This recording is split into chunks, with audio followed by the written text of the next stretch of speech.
తెలంగాణలో పవన్ కళ్యాణ్ గారు జనసేన పార్టీ పెట్టడం జరిగింది. అయితే తెలంగాణలో జనసేన పార్టీ పెట్టడం వల్ల పవన్ కళ్యాణ్ గారి అభిమానులు, జనసేన అభిమానులు చాలామంది పార్టీలో జాయిన్ అవ్వడం జరుగుతుంది. అలాగే పార్టీ కోసం పనిచేసే కార్యకర్తలు కూడా కొన్ని కార్యక్రమాల్లో పాల్గొనడం జరుగుతుంది. అలాగే పవన్ కళ్యాణ్ గారు తెలంగాణలో పార్టీ పెట్టారు కాబట్టి ఆ పార్టీ కోసం గట్టిగా నిలబడాలి.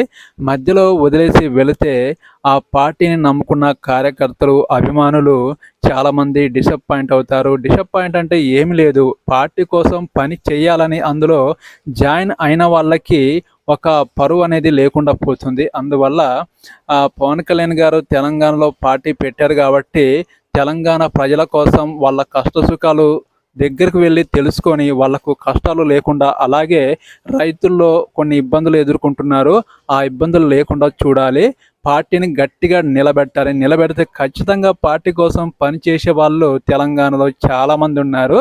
అయితే తెలంగాణలో 2 బలమైన పార్టీలు ఉన్నాయి కానీ పేద ప్రజల కష్టాలు తీర్చే పార్టీలు, నాయకులు లేక ఇబ్బంది పడుతున్నారు. ముఖ్యంగా ఏ నాయకుడైనా తెలుసుకోవాల్సింది ఏంటంటే పల్లెల్లో రైతులు పడే కష్టాలని తెలుసుకొని వాళ్ళ కష్టాలు లేకుండా వాళ్ళ అభివృద్ధిని తీర్చిదిద్దే విధంగా నాయకులు ముందుకు నడవాలి. అందువల్ల జనసేన నాయకుడు పవన్ కళ్యాణ్ గారు బలంగా తెలంగాణలో పార్టీ పెట్టారు కాబట్టి బలంగా నిలబడి కార్యకర్తల్ని, అలాగే పవన్ కళ్యాణ్ గారు కూడా ప్రజల దగ్గరికి, పేద ప్రజల దగ్గరికి వెళ్ళి వాళ్ళ కష్టసుఖాలు తెలుసుకొని వాళ్ళ కష్టాలన్నీ తీర్చాలని నేను కోరుకుంటున్నాను.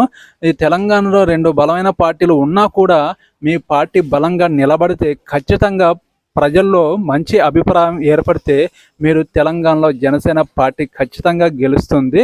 మీరు ప్రజల్లోకి వెళ్ళండి. ప్రజలు మీ దగ్గరికి రారు కాబట్టి రైతుల దగ్గరికి, పేద ప్రజల దగ్గరికి వెళ్తే వాళ్ళ కష్టసుఖాలు తెలుసుకొని ఖచ్చితంగా సేవ చేయండి. మీ పార్టీ బలంగా నిలబడుతుంది. ఏమంటారు పవన్ కళ్యాణ్ గారి జనసేన ఫ్యాన్స్, అభిమానులు, కార్యకర్తలు? ఈ వీడియో మీద కామెంట్ సెక్షన్లో తప్పకుండా కామెంట్ చేయండి. వెళ్ళే ముందు నా ఛానల్ని ఒక సబ్స్క్రైబ్ బటన్ నొక్కి వెళ్ళండి. ఓకేనండి, బాయ్.